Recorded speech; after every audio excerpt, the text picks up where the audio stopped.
É a vós que eu dirijo a minha prece e de manhã já me escutais. Desde cedo eu me preparo para vós e permaneço à vossa espera. Graça e paz, cara amiga, caro amigo que acompanha diariamente a nossa meditação sobre a Palavra de Deus no Santo Evangelho, a Palavra de Deus na Santa Liturgia, nesta terça-feira da 20ª semana do Tempo Comum. Como você sabe, nós estamos lendo o Evangelho de Mateus, no capítulo 19, e hoje nós vamos concluir a leitura deste capítulo. Vamos ler os versículos de 23 a 30. No dia de ontem, nós ficamos diante de alguém com aquela pergunta para Jesus: o que é que eu faço para receber em herança a vida eterna? E depois a gente discutiu sobre a metodologia, não é, a forma de tomar posse dessa herança que já está destinada a nós. E a gente disse: para receber uma herança a gente não precisa fazer nada, é só receber. Agora, a gente precisa entrar com esta ação para receber esta herança que foi dada para a gente. E qual é a ação que a gente tem que fazer? Amar os irmãos, amar as irmãs, cumprir os mandamentos da lei de Deus e depois se colocar numa atitude de serviço aos irmãos mais necessitados e às irmãs mais necessitadas. Mas a gente também disse uma outra coisa, que é importante que a gente leia esse evangelho, escute essa palavra de Deus com aqueles ouvidos de quem no domingo escutou aquela palavra de Jesus que disse: não vim trazer a paz, mas eu vim trazer a espada. Ou seja, Jesus não quer deixar a gente naquilo que hoje em dia a gente costuma chamar de zona de conforto.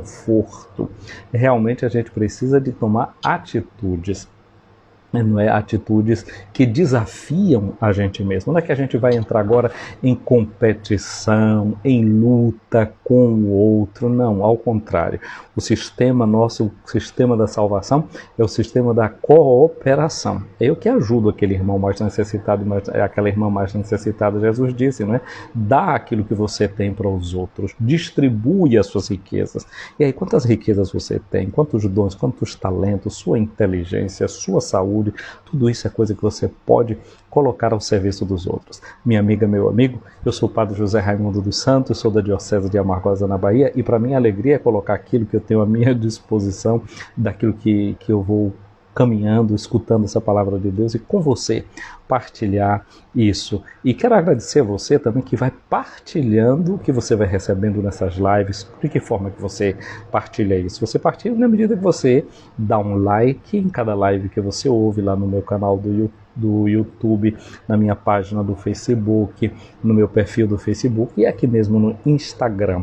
E dessa forma, essa nossa riqueza, esses bens que a gente tem do encontro com o Evangelho começam a ser distribuídos. E aí, que tal? Você hoje vai fazer isso também? Vai distribuir um pouco dessa sua riqueza, desse seu aproximar-se da palavra de Deus com outros irmãos e com outras irmãs?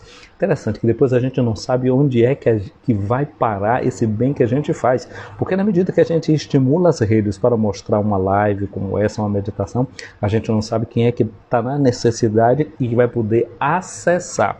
Portanto, quando você hoje der um like, dentro do seu coração, faça também uma oração, dizendo assim: Senhor, que esse like que eu estou dando aqui possa favorecer, que essa mensagem chegue em alguém que está precisando.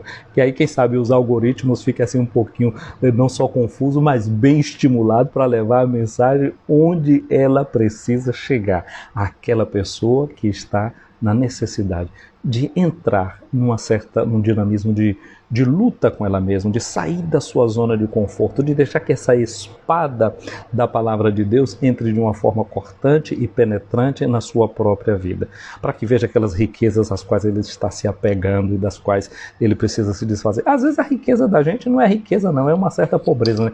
A preguiça, que a gente já se acomodou, não quer sair do lugar onde a gente está e acha que está tudo bom, essa bendita zona de conforto na qual a gente se encontra de forma às vezes doentia e que a gente precisa realmente de uma ajuda de Deus como saúde, não é? A gente pode pensar nessa espada como uma espécie de bisturi, um bisturi que o médico usa para cortar um determinado tumor e dali de dentro poder supurar tudo aquilo que está inflamado dentro da gente. Pensamos que essa espada, esse bisturi cortante, penetrante do médico Jesus possa ser usado em nós hoje e faça uma verdadeira cirurgia, uma cirurgia que vem através da liturgia de cada dia que a gente celebra.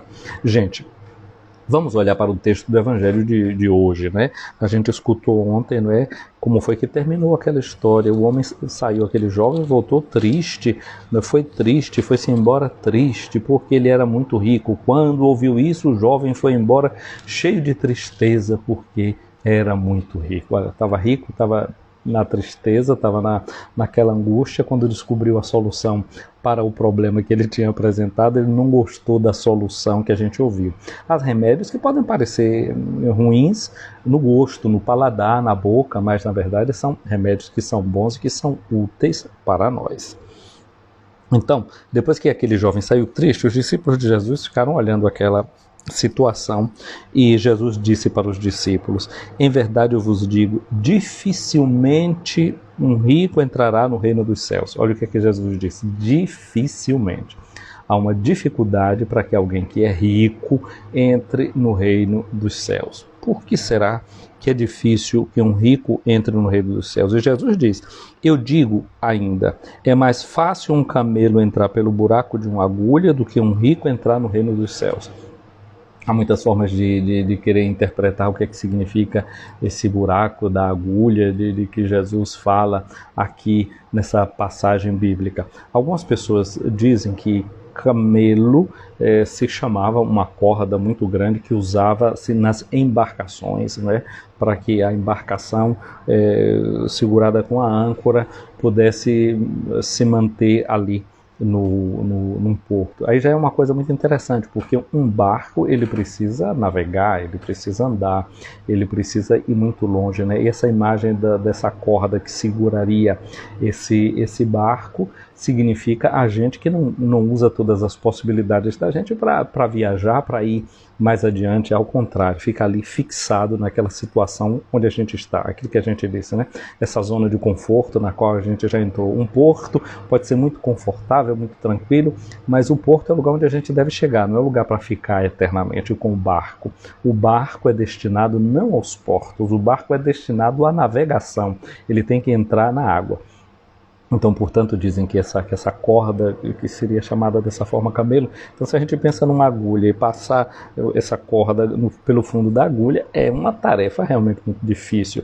Há quem diga também que camelo, ou melhor, que a agulha se chamaria uma determinada porta, uma espécie de passagem que havia nos muros da cidade de Jerusalém, e que alguém, para poder entrar por aquela porta com o seu camelo, as caravanas, os viajantes que vinham trazendo suas mercadorias, etc., para poder passar naquela porta, o que era que tinha que fazer? Que o camelo tinha que tirar toda a carga e o camelo entrar sem a carga consigo. Depois se colocava a carga para dentro. Isso como um recado também de que é necessário a gente deixar fora, se espoliar de tudo aquilo que possa ser as nossas riquezas, os nossos bens. Então pode até fazer todo esse mecanismo aí, né, para o camelo passar por esse chamado buraco da agulha, mas para o rico seria difícil, porque ele está agarrado àquilo que ele tem. Dizem que tinha na África uma certa tribo que era muito perspicaz em pegar macacos, capturar os macacos vivos para circo, esse tipo de coisa. Diz que a forma que os caçadores tinham de pegar esses macacos sem danejá-los, sem fazer mal para eles, era pegar uma cabaça, uma cumbuca, com uma boca relativamente pequena, e dentro colocava uma espécie de uma farofa com mel, etc. E deixava um pouquinho fora, o macaco comia e, sentindo o cheiro, sabia que ali dentro tinha mais farofa. E ele enfiava então a mão e, tendo a farofa na mão, tentava sair, mas a mão não podia passar porque ela tinha que, para passar apertada, ela tinha que soltar o que ela tinha. E diz que o macaco, não querendo soltar a farofa que tinha na mão, eram capturados porque ficavam naquela luta insana para não soltar o que já tinha dentro da mão. Diz que então essa é muitas vezes a grande armadilha na qual a gente cai em relação aos bens da gente, não é? Não sabendo ceder, não sabendo dar, não sabendo entregar, não sabendo partilhar aquilo que a gente tem, aquilo que a gente possui. Então, essa imagem aqui do camelo que com a dificuldade de passar pelo buraco de uma agulha. Então Jesus diz que é mais fácil acontecer até isso, esse camelo que passa pelo fundo da agulha, do que um rico entrar no reino dos céus. Os discípulos, quando ouviram isso, eles ficaram muito preocupados. Olha, os discípulos não tinham entendido qual era a relação do homem em relação à mulher, quando Jesus falou do casamento, não é? De que o marido não podia dar carta de divórcio.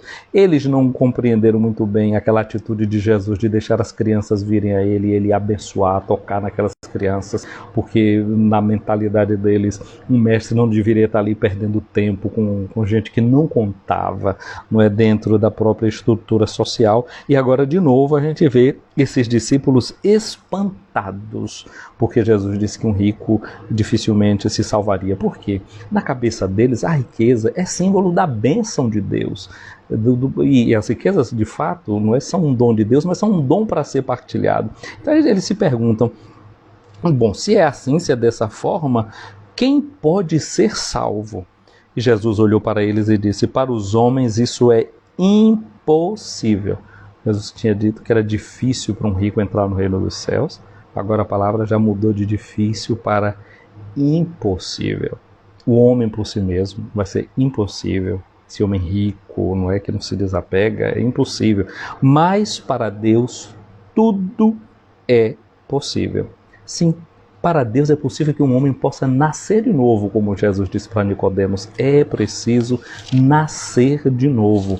E então, esse nascer de novo, esse nascer para o reino de Deus, não é, que é algo que é possível com a graça do Espírito Santo. Portanto, com a ajuda de Deus, o ser humano realmente pode ser transformado, pode ser modificado, pode experimentar a vida nova.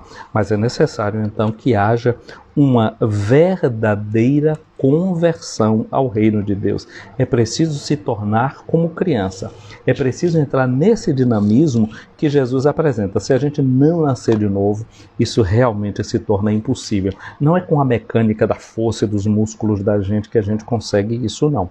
É com a ajuda da graça de Deus. Só Deus pode dar a gente essa grande satisfação de poder se entregar, de entregar tudo que se tem, tudo que se possui, por causa do reino de Deus. E Pedro, então, que já tinha deixado tudo com seus companheiros, né? Às vezes tem coisas na vida que a gente faz e não compreende, não entende até o que foi que a gente fez.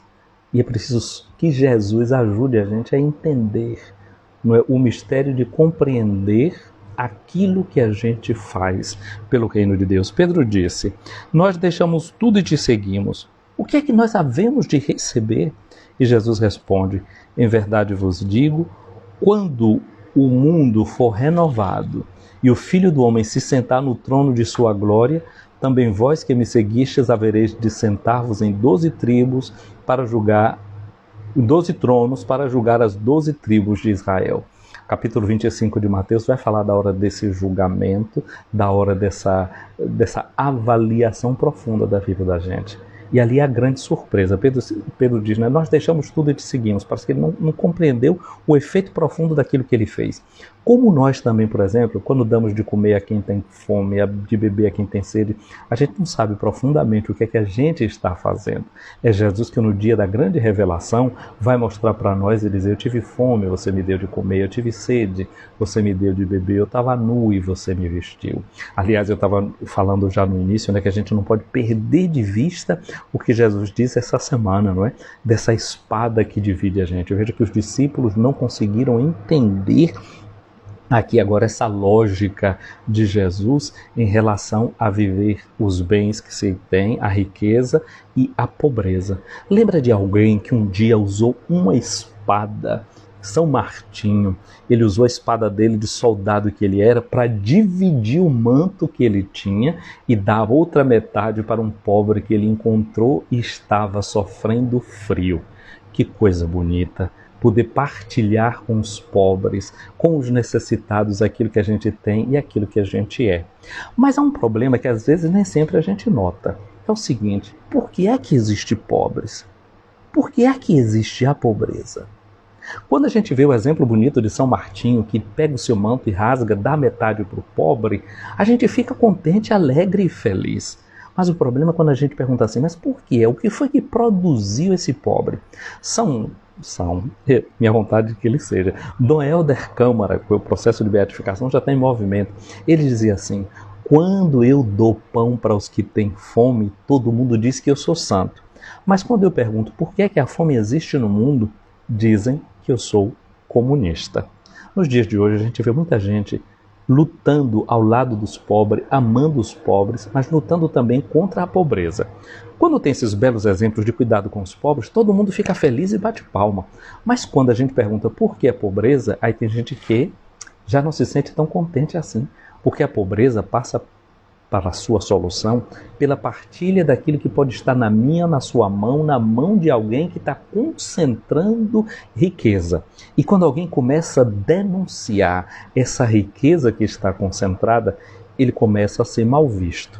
A gente tem no Brasil, por exemplo, o padre Júlio Lancelotti, um trabalho lindo de amor e de cuidado aos pobres.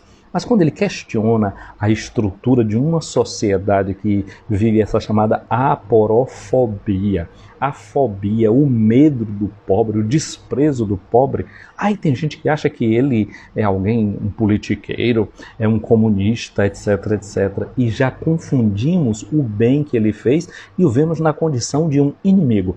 Você sabe que hoje nós celebramos no calendário da igreja um santo que viveu em profundidade a pobreza? O nome dele era Roque. Ele é de Montpellier, na França. Ele também deixou toda a sua riqueza e foi viver como um peregrino. Pegou a herança dele e distribuiu aos pobres. E aí ele veio para Roma fazer uma grande peregrinação. No meio de caminho ele encontrou cidades sofrendo de peste. Ele parou ali, cuidou dos pobres, etc. E não teve doença nenhuma, ficou bem. Aí depois teve um período em que quando ele volta, ele ficou doente e vai viver bem afastado das pessoas. Deus teve cuidado com ele, mandou um cão que tomava conta dele, levava comida todos os dias. Quando Roque volta de Roma para a sua terra, naquela cidade por onde ele tinha passado uma vez e ajudado tantos pobres, ele foi confundido como um inimigo, como um espião e foi colocado na prisão. Muitas vezes a sociedade se comporta assim. Tem gente que está fazendo bem e a gente pensa que ele é nosso inimigo. Ele está do lado daqueles que são contra nós. O Roque ficou na prisão e depois morreu como um desconhecido, mas por causa de um sinal que ele tinha, descobriram que ele era aquele Roque que tinha passado fazendo o bem. Quantas vezes a gente está confundindo dentro da sociedade da gente aqueles que já nos fizeram bem, nos estão fazendo bem, e a gente acha que não, que eles são inimigos da sociedade, que ele é meu inimigo, seu inimigo, inimigo do nosso bem-estar. Bom, Pedro ficou ali preocupado, querendo saber o que era que eles iam ter, porque tinham deixado tudo para seguir Jesus. Pedro sabia do valor de ter deixado Jesus, capítulo 6 do Evangelho de São João. Pedro vai dizer: Senhor, para quem é que nós iremos? Só tu tens palavras de vida eterna. E Jesus disse para ele: todo aquele que tiver deixado irmãos, irmãs, pais, mães, filhos, campos, por causa do meu nome, receberá 100 vezes mais e terão como herança a vida eterna. Jesus falou aqui também, não é que eles iriam se sentar no momento em que o mundo fosse regenerado em 12 tribos para julgar as tribos, em 12 tronos para julgar as 12 tribos de Israel. Esse mundo novo, essa sociedade nova, esse mundo que se comporte de acordo com aquilo que é o reino de Deus, é isso que nós precisamos sonhar, é isso que nós precisamos desejar. Que tal no dia de hoje tentar viver também em algum aspecto julgando esse mundo naquilo que ele tem de negativo e viver alguma coisa positiva? Essa loucura de Deus a favor do seu povo. Jesus diz aqui: muitos agora são os primeiros que são os primeiros serão os últimos. Olha, Roque se tornou o último na sua sociedade, não é? E depois foi confundido como um espião, como um inimigo. Mas ele morreu fiel ao Evangelho. E dizia: há muitos que agora são os últimos, que serão os primeiros. É o prazer de Deus, é como diz Nossa Senhora, derrubar os poderosos dos seus tronos e exaltar os humildes, como nós vamos ouvir no Evangelho de domingo, no Magnificat. Vamos pedir a Jesus que Ele nos dê essa capacidade de entrar nesse mundo novo, nessa estrutura nova que é colocada de ponta cabeça. Teve um santo da igreja, foi canonizado este ano, São Charles de Foucauld, Carlos de Foucauld. Ele era um oficial do exército francês, ele queria chegar ao topo do oficialato, ao cargo mais alto que tivesse, mas ele se converteu. Depois que ele se converteu, ele disse: não, eu quero ser o último. E depois ele descobriu uma coisa: eu não vou conseguir nem ser o último, porque Jesus tomou o último lugar. Jesus disse: eu sou o alfa e o ômega, o princípio e o fim, né? O último. Então esse último lugar Jesus já tomou. E Carlos disse: o máximo que eu posso conseguir ser é o penúltimo. No dia de hoje vamos pedir a Deus essa graça da verdadeira humildade. Era São Gregório de Nissa que dizia que a humildade é uma descida para cima. Uma descida para cima, porque da verdade quem se humilha, quem vai assim para baixo, depois cresce como uma semente, não é que descendo, indo ao mais profundo da terra, lançando as suas raízes, depois acontece realmente uma verdadeira subida, se vai para cima, uma descida, não é, para cima, se desce como semente para se renascer como uma árvore que pode produzir muitos frutos. No dia de hoje, durante essa semana, a gente está rezando uma oração durante as oferendas que diz assim: Senhor, acolhei as nossas oferendas com as quais nós entramos em comunhão convosco, oferecendo-vos o que nos destes, recebendo-vos em nós. Hoje queremos pedir a Jesus o seguinte: Senhor, recebe aquilo que nos deste, como os nossos dons, como os nossos talentos, para que a gente possa colocar ao serviço dos outros. E que no dom da Eucaristia, colocando ali o fruto do nosso trabalho, que é aquilo que tu nos deste, depois nós possamos te receber nestes dons que colocamos sobre o altar. Como um dia nós hoje te recebemos nos nossos irmãos e nas nossas irmãs a quem servimos, a gente possa um dia te receber quando tu nos dirás: não fostes vós que me escolhestes, fui eu que vos escolhi. Vinde, tomai posse do reino que está preparado para vós desde toda a eternidade. Porque tive fome, me deste de comer, tive sede, me deste de beber. Que nós possamos do Senhor, quando perguntarmos: Senhor, quando foi que te vimos nessa situação? Ele nos disser: sim, tu fizeste a mim, cada vez que fizeste a tua irmã, ao teu irmão. Dirijamo-nos ao Senhor.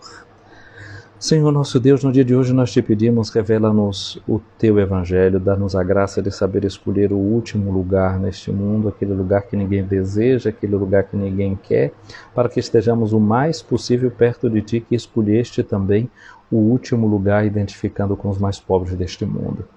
Ajuda-nos não somente a ajudar os pobres, a servi-los, mas ajuda-nos também a combater toda a forma de pobreza. Ajuda-nos a trabalhar por essa sociedade nova. Tu que um dia vais fazer com que todo esse mundo seja renovado, começa já a renovação desse mundo no nosso coração, pela vivência do bem e do amor. Assim seja. Amém. Ouvi, Senhor, a minha oração, chegue até vós o meu clamor. Minha amiga, meu amigo, o Senhor esteja acima de ti para te proteger, à tua frente para te guiar, atrás de ti para te defender, do teu lado para te acompanhar, dentro de ti para te abençoar, que a bênção de Deus Todo-Poderoso, Pai, Filho e Espírito Santo, desça sobre ti, minha amiga, meu amigo, e permaneça para sempre. Amém. Gente querida, um abraço para a Aline Sampaio, aqui acompanhando a nossa live. Rosidete Pimenta, abraço, Rosinha, para ti, bom dia. Um abraço para a Lisa Camata, também aqui acompanhando a nossa live. E um abraço para a Aline Designs Interiores. Um abraço para você, Aline. Deus abençoe teu trabalho, teus talentos, todos os teus dons colocados a serviço dessa beleza, né? O belo, aquilo que depois a gente diz é o que vai salvar o mundo. E no cuidado com os mais pobres, com aqueles que não revelam tanta beleza, né? São Roque, quando cuidava dessas pessoas feridas pela peste, ele não via tanta beleza diante dos seus olhos. O que ele via era deformação humana, mas ele tentava recuperar a imagem bela do Filho de Deus presente no interior de cada irmão e de cada irmã. Que no dia de hoje a gente possa viver isso em profundidade, descobrindo belezas ali onde só o amor pode descobrir. Gente, você já sabe o que é que tem que fazer, não é? Curtir a live, comentá-la, partilhá-la, e vou salvar aqui e depois colocar nas outras nossas mídias. Fiquem com Deus.